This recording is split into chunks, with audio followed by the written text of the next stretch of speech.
হিন্দুত্ববাদী সংগঠনটির বহিষ্কৃত মুখপাত্র চিন্ময় কৃষ্ণকে ঘিরে চট্টগ্রাম মেট্রোপলিটন আদালত চত্বরে ধ্বংসাত্মক আক্রমণ চালায় তার অনুসারীরা।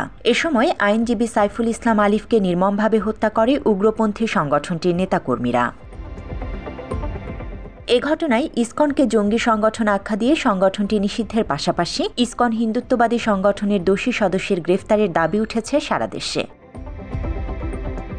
উগ্রপন্থী ইসকন নিষিদ্ধ ও আইনজীবী সাইফুল ইসলাম আলিফ হত্যাকারীদের গ্রেফতার ও ফাঁসির দাবিতে গাইবান্ধায় বিক্ষোভ মিছিল ও সমাবেশ অনুষ্ঠিত হয়েছে। ইসকন একটি জঙ্গিবাদী সংগঠন, ভারতীয় মধ্যস্পুষ্ট ভারতীয় তাদের তাবেদার একটি সংগঠন। তাদের বহিষ্কৃত নেতা, তারা বহিষ্কৃত বলছে, কিন্তু তারপরও তার অনুসারী কিছু নেতা কর্মী রয়েছে।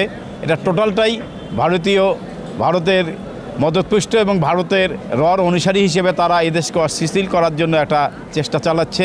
চট্টগ্রামে হিন্দুত্ববাদী সংগঠনের সদস্যের হাতে আইনজীবী হত্যাকাণ্ড ও মসজিদে হামলার প্রতিবাদে পাবনায় বিক্ষোভ ও প্রতিবাদ সমাবেশ অনুষ্ঠিত হয়েছে।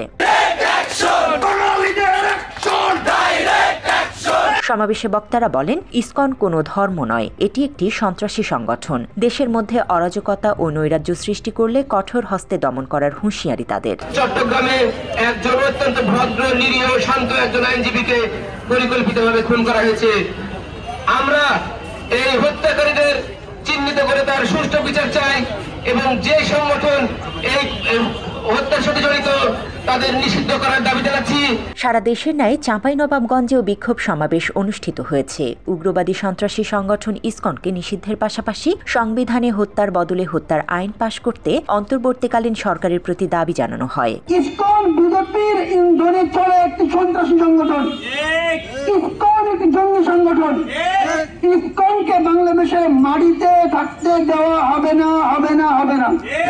আওয়ামী লীগ ও ভারতের মদদে দেশে অরাজকতা তৈরির পায়তারা করছে হিন্দুত্ববাদী সংগঠন ইসকন। সম্প্রতি উগ্র হিন্দুত্ববাদী সংগঠন ইসকনের বহিষ্কৃত মুখপাত্র চিন্ময় দাসকে রাষ্ট্রদ্রোহিতার মামলায় গ্রেফতার করে পুলিশ। জান্নাতুল ফেরদৌস তমা, বাংলা এডিশন।